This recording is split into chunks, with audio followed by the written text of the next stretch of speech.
We are in Revelation chapter 8, still in the midst of the breaking of the seals. The Lamb has broken 6 seals. After the 6th seal was broken, there was a great earthquake. The sun became black. The moon became like blood. Stars fell from the sky, and the sky split apart like a scroll. Then in chapter 7, we had an interlude where 144,000 bondservants of God were sealed, and we saw a multitude of the redeemed in heaven worshiping. Let's see what happens next. I'm in Revelation chapter 8, verse 1, reading from the New American Standard Version. When the Lamb broke the 7th seal, there was silence in heaven for about half an hour. So this is the last seal. And when the Lamb breaks it, there's silence for half an hour. The fact that this is notable is amazing. Heaven is not quiet, and it's not just idle noise happening. There's worship. We saw in chapter 4 that the 4 living creatures are around the throne and never cease to say day and night, "Holy, holy, holy is the Lord God the Almighty, who was and who is to come." And the elders are worshiping. Angels are worshiping. Multitudes of the redeemed are worshiping. Apparently, after seals 1 through 6 were broken, worship continued. But when this 7th seal is broken, it's as if every living creature understands the weight of the moment. Everything stops for half an hour. Continuing verse 2, "And I saw the 7 angels who stand before God, and 7 trumpets were given to them. Another angel came and stood at the altar, holding a golden censer. And much incense was given to him, so that he might add it to the prayers of all the saints on the golden altar, which was before the throne. And the smoke of the incense with the prayers of the saints went up before God out of the angel's hand." So there are 7 angels standing before the throne of God, and trumpets are given to each of them. But then the scene changes to another angel. The angel comes and stands at the altar holding a golden censer. The altar that this angel is standing at is the altar of incense. Back in Exodus 30, Moses was given detailed instructions for the building of the altar of incense. And I have to say, if you skip the reading of the Old Testament, or if you skip those parts with the detailed instructions for the building of the tabernacle or the temple, don't skip it. Those instructions were so detailed because what they were building was meant to be a copy of what actually exists in heaven. It had to be detailed in order for God to dwell among them as he dwells in heaven. Here's what it says in Exodus 30, 1 through 8. "Moreover, you shall make an altar as a place for burning incense. You shall make it of acacia wood. Its length shall be a cubit, and its width a cubit. It shall be square, and its height shall be 2 cubits. Its horn shall be of 1 piece with it. You shall overlay it with pure gold, its top and its sides all around, and its horns. And you shall make a gold molding all around for it. You shall make 2 gold rings for it under its molding. You shall make them on its 2 side walls, on opposite sides, and they shall be holders for poles with which to carry it. You shall make the poles of acacia wood and overlay them with gold. You shall put this altar in front of the veil that is near the ark of the testimony, in front of the mercy seat that is over the ark of the testimony, where I will meet with you. Aaron shall burn fragrant incense on it. He shall burn it every morning when he trims the lamps. When Aaron trims the lamps at twilight, he shall burn incense. There shall be perpetual incense before the Lord throughout your generations. Exodus 30 details how to build an altar of incense. In Revelation, we're seeing the actual altar of incense in heaven. That's incredible to me. The angel is standing at the altar in heaven, holding the golden censer. That's the vessel in which the incense is presented. If you recall in chapter 5, it said the 24 elders were holding golden bowls full of incense, which are the prayers of the saints. This angel is given incense so he can add it to the prayers of all the saints on the golden altar. I want to pause here and show another reference to the altar of incense. In Luke chapter 1, when an angel appears to Zechariah and tells him that his wife Elizabeth will bear a son who will be John the Baptist, Zechariah was ministering at the altar of incense. It says this in Luke 1, 8 through 11. Now it happened that while he was performing his priestly service before God in the appointed order of his division, according to the custom of the priestly office, he was chosen by Lot to enter the temple of the Lord and burn incense. And the whole multitude of the people were in prayer outside at the hour of the incense offering.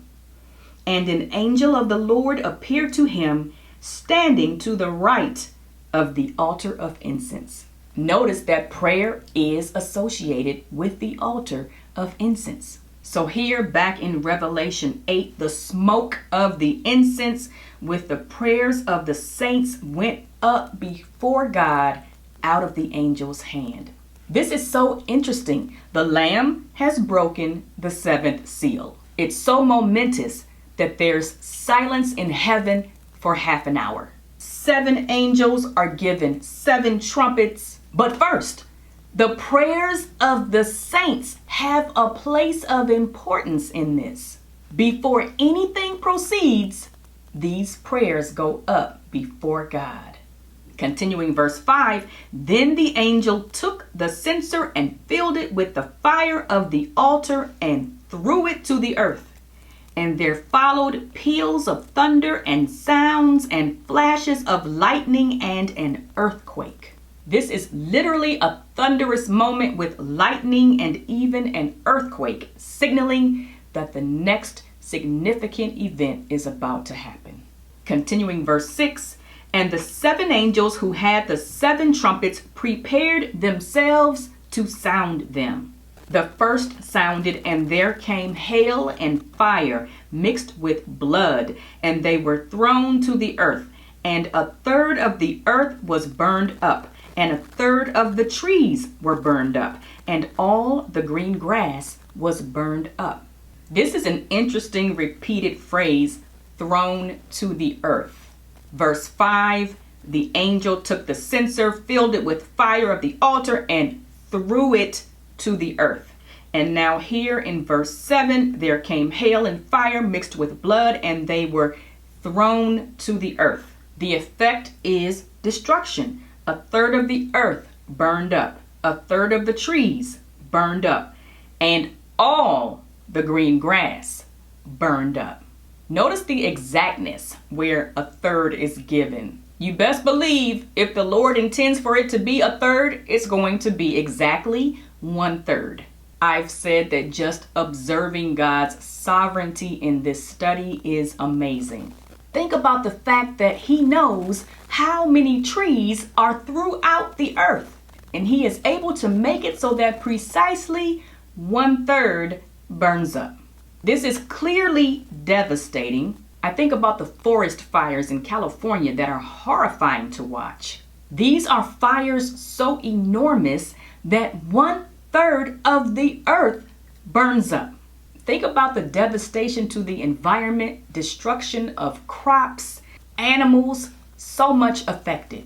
Continuing verse 8, the second angel sounded, and something like a great mountain burning with fire was thrown into the sea. And a third of the sea became blood, And a third of the creatures which were in the sea and had life died. And a third of the ships were destroyed. This time, instead of something being thrown to the earth, it is thrown into the sea. And John says it's something like a great mountain, just huge, burning with fire. Imagine a giant meteorite sailing from heaven down into the sea. We really can't imagine what that would be like. It will be catastrophic. Notice that key number 1/3 is used throughout. 1/3 of the sea became blood. 1/3 of the creatures in the sea died. And 1/3 of the ships destroyed. Continuing verse 10, the third angel sounded, and a great star fell from heaven, burning like a torch, and it fell on a third of the rivers and on the springs of waters.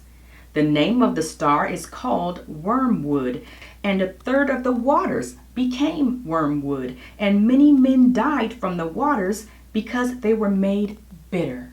The first trumpet affected the earth, trees, and the grass.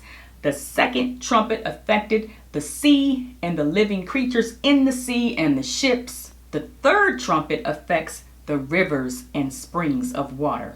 John says a great star fell from heaven, burning like a torch, and the star is called wormwood. Wormwood is a plant known for its bitterness. Deuteronomy 29:18 says, so that there will not be among you a man or woman or family or tribe whose heart turns away today from the Lord our God to go and serve the gods of those nations, that there will not be among you a root bearing poisonous fruit and wormwood. And Proverbs 5:4, talking about the adulteress, says, but in the end she is bitter as wormwood, sharp as a two-edged sword.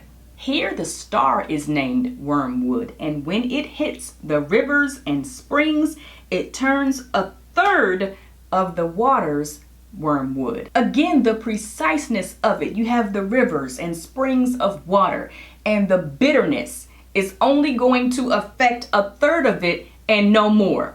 The sovereignty of God. But the bitterness of the water leads to the death of many. Continuing verse 12, the fourth angel sounded, and a third of the sun and a third of the moon and a third of the stars were struck, so that a third of them would be darkened, and the day would not shine for a third of it, and the night in the same way.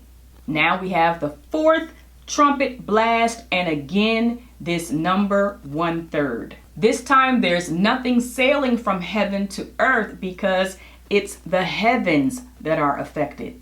A third of the sun, a third of the moon, and a third of the stars were struck. The effect is that 1/3 of the day would not shine, and the night as well. Think about the effect this would have on the temperatures with no sun to radiate heat for a significant portion of the day.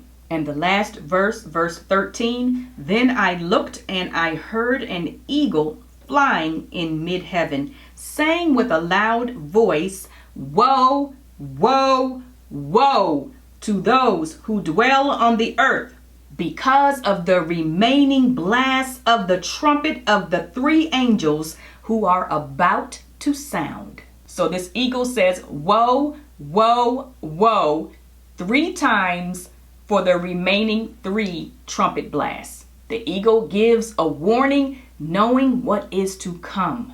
The first 4 trumpet blasts brought great devastation, but we'll see next time what is to come. I want to go back to that altar of incense and the prayers of the saints. Psalm 141, 1 and 2 says, O Lord, I call upon you, hasten to me. Give ear to my voice when I call to you. May my prayer be counted as incense before you, the lifting up of my hands as the evening offering. It's hard to fathom why God would care about our prayers, but he does. James 5:16 tells us the effective prayer of a righteous man can accomplish much. How often do we not pray, thinking it won't matter? Pray without ceasing is our mandate. And I pray that these verses move you to pray all the more, knowing that our God hears, knowing that your prayers are rising as incense before Him. Prayer is a beautiful way to stay clinging to God. Thank you so much for watching. I would love for you to subscribe if you haven't already. Don't forget to hit the notification bell so you will know when I upload a new video. I will see you in the next one. Meanwhile, keep clinging.